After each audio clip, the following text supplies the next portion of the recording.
What is up, YouTubers? Today, if you stick around for just about 4 or 5 minutes or so, you're going to get to learn how to make a ferrocerium rod with a nice stable antler handle on it, all for yourself. So stick around and enjoy. So the first thing you need to do is get yourself some deer antler and just cut it off with a hacksaw into little bits, and get yourself a little sander like this. And after you cut it, just sand it down nicely. Doesn't take too much.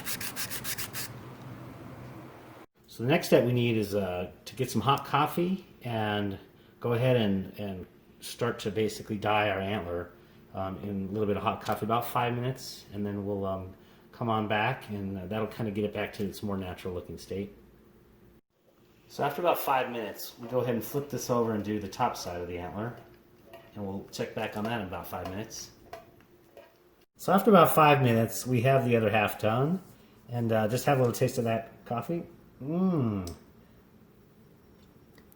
That antler really just gives it that extra kick.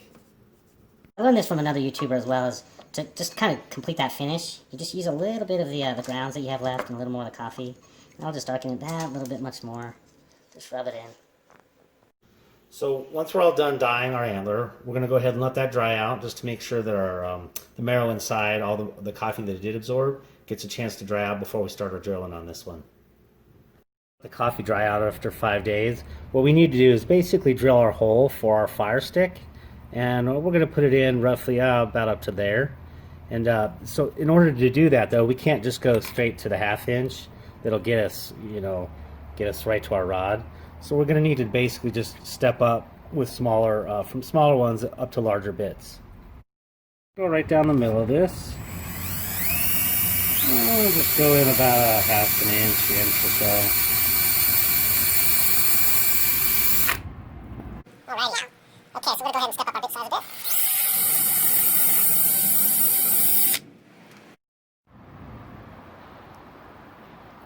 Okay, and then with our last one here.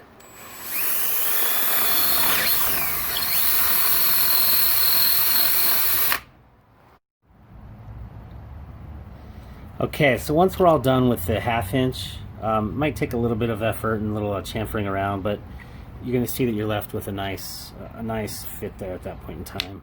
Just pop that thing in just to make sure it's all good and solid.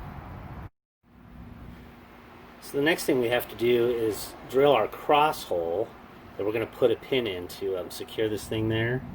So I'm going to go ahead and just basically measure up, because we're going to go ahead and use just a good old nail to go through there. So I'm just going to basically measure up there and just start a drill point right there.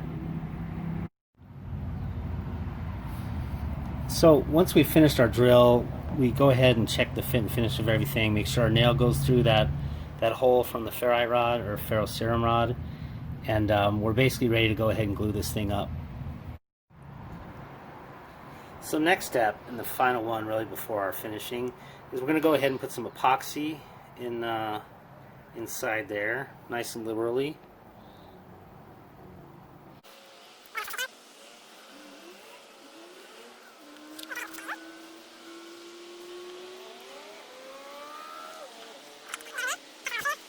And then we'll go ahead and vice grip this thing off and just let that dry overnight. So for our nearly last step, we're just going to go ahead and use the Dremel with the cutoff tool here, and we're going to just cut that nail off.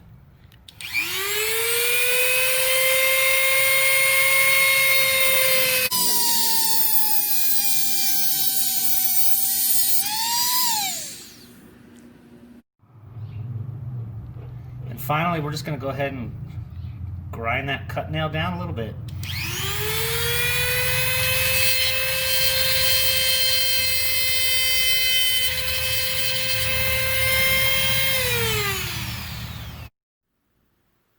So there you can go ahead and see the finished product. I have the new one that we made here just on the right there, and then on the left we have one that I made previously. Of course, you can go ahead and drill a hole through the antler if you want, tie on with a lanyard, a fire striking stick or a piece of metal there.